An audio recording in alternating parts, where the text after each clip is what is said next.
Hello नमस्कार सत श्री अकाल अस्सलाम वालेकुम। कैसे हैं जनाब? इस समय आप लोग सबसे बड़ी खबर क्या सुन रहे होंगे?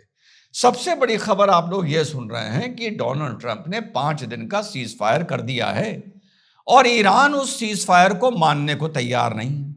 डोनाल्ड ट्रंप ये कह रहा है कि ईरान की और हमारी बड़ी अच्छी सकारात्मक वार्ता हो रही है और तेहरान ये कह रहा है कि कोई वार्ता नहीं हो रही है।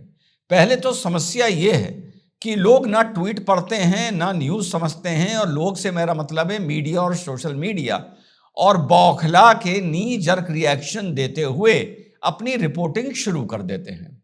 डोनाल्ड ट्रंप ने यह धमकी दी थी तेहरान को कि अगर तुमने स्ट्रेट ऑफ हॉर्मुज 48 घंटे में नहीं खोली तो हम तुम्हारे पावर ग्रिड पर अटैक करेंगे, ब्लैकआउट कर देंगे। तेहरान ने इसका जवाब यह दिया था कि तुम अगर मेरा पावर ग्रिड ब्लैकआउट करोगे तो मैं मिडिल ईस्ट का पावर ग्रिड ब्लैकआउट कर दूंगा, वहां के डिसैलिनेशन प्लांट्स पर अटैक कर दूंगा, वगैरह वगैरह। समझिएगा, कहां के? मिडिल ईस्ट के। और जो मैंने कल वीडियो में बताया था, लोगों को अभी तक एहसास ही नहीं हो रहा। खुश होने वाले खुश हो रहे हैं कि भैया ये रणभूमि पूरा इस्लामिक वर्ल्ड बन गया है, पर उन्हें खुश होना है तो वो इसी बात पर खुश हो रहे हैं। तो उसने ये धमकी दी थी तेहरान ने। अब डोनाल्ड ट्रंप ने जो ट्वीट किया वो ये किया कि हमारी तेहरान से वार्ता चल रही है, सकारात्मक वार्ता हुई है, और हम पावर ग्रिड को लेकर जो हमने धमकी दी थी उसे अभी हम 5 दिन हमने अपनी फोर्सेस को कह दिया है कि कोई अटैक नहीं होगा पावर ग्रिड पर। ये जो मैं आपको शॉट दिखा रहा हूं ये बीती रात के तेहरान के हैं।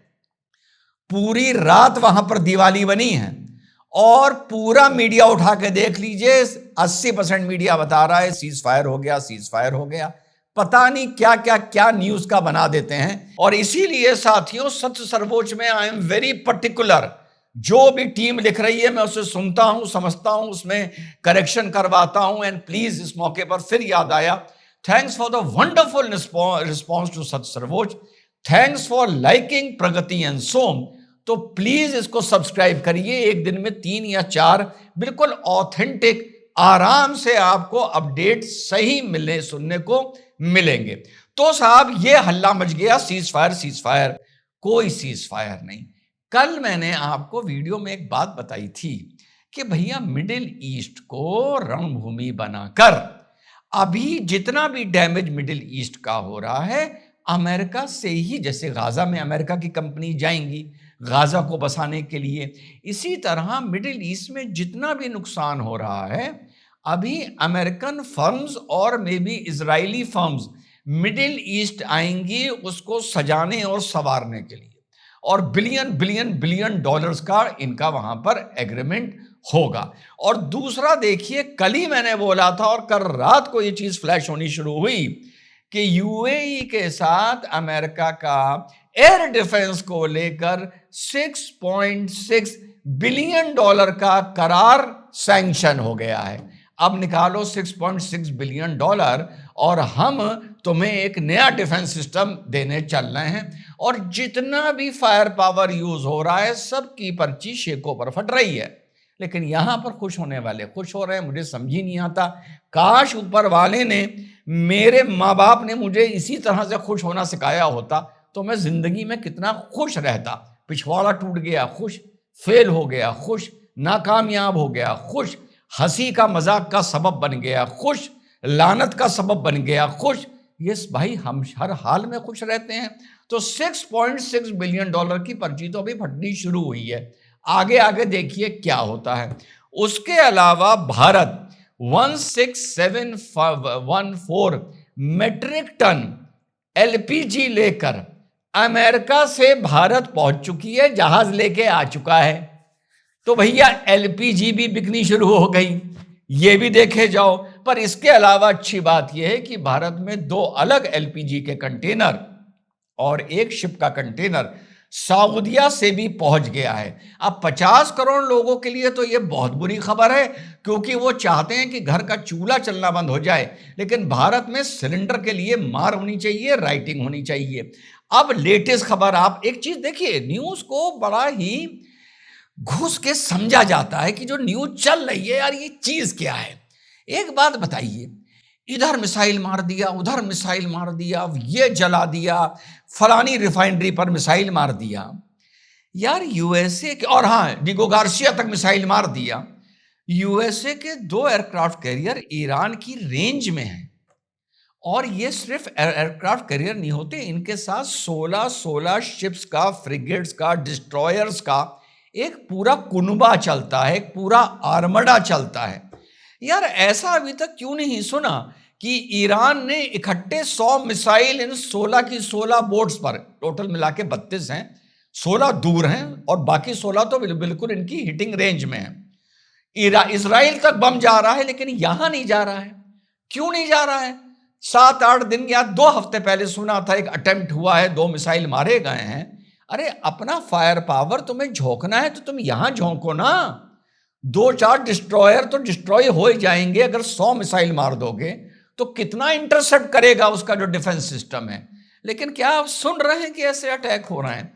अच्छा एक बात और बताइए, जितनी भी वहां पर अमेरिका की बेसिस हैं, यार उनके रनवे पर अटैक क्यों नहीं हो रहा है?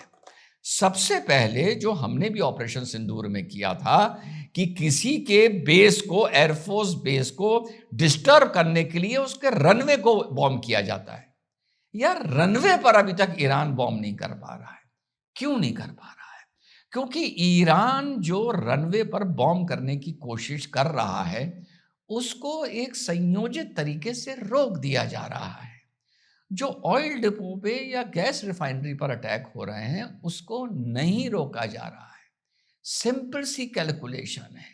अभी परसों की खबर है, आप लोग सुन रहे होंगे, जल गया इजराइल, भुन गया इजराइल, आग ही आग इजराइल, और भाई लोग हमारे खुश हो रहे होंगे। परसों की खबर है कि ईरान, इजराइल का पार्लियामेंट चल रहा था, कनेसेट पार्लियामेंट सेशन, जेरूसलम में मिसाइल अटैक का सायरन सुनाई देता है।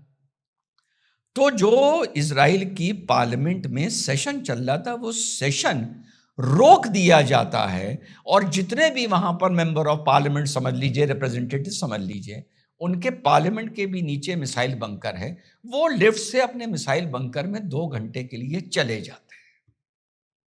समझ रहे हो मैं क्या बता रहा हूं?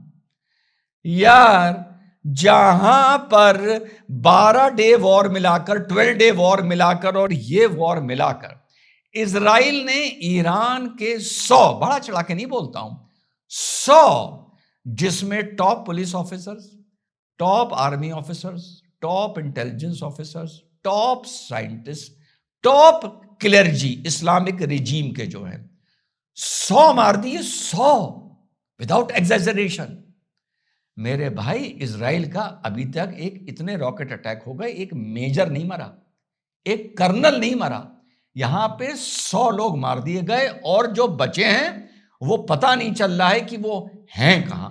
और पार्लियामेंट सेशन चल रहा है उनका, यानी पूरी पार्लियामेंट उसी पार्लियामेंट हाउस में बैठ के सेशन कर रही है। आप उनकी मानसिक स्थिति समझ सकते हैं कि वो अपने आप को इस लड़ाई में कितना सेफ महसूस कर रहे हैं? समझ सकते हैं? इधर इस्लामिक काउंसिल का जो हेड है मुश्तबा खमानी, वो गायब है, और 100 ऊपर के साफ कर दिए गए। बड़े मूल सवाल उठाए हैं।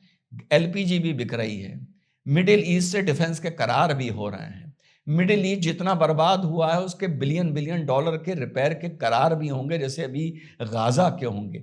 पार्लियामेंट चल रहा है, आपकी कोई भी रनवे डिस्ट्रॉय नहीं किया जा रहा है, आपके जितनी भी शिप्स मिडिल ईस्ट में लगी हैं उन पर कोई भी घातक हमला, क्लस्टर बॉम्ब हमला, फलाना धमाका नहीं हो रहा है। जितनी कुटाई, पिटाई और जलाई हो रही है, वो मुसलमान ही की कर रहा है, और मुसलमान रीले बना बना के खुश कर रहा है। यार मैं अपनी कौम को कैसे समझाऊं? कभी कभी हंसता हूं, कभी कभी रोता हूं, कभी कभी अफसोस होता है, कभी कभी गुस्सा करता हूं। इन्हें मेरी बात समझ में नहीं आएगी। जय हिंद, वंदे मातरम, खुदा हाफिज़।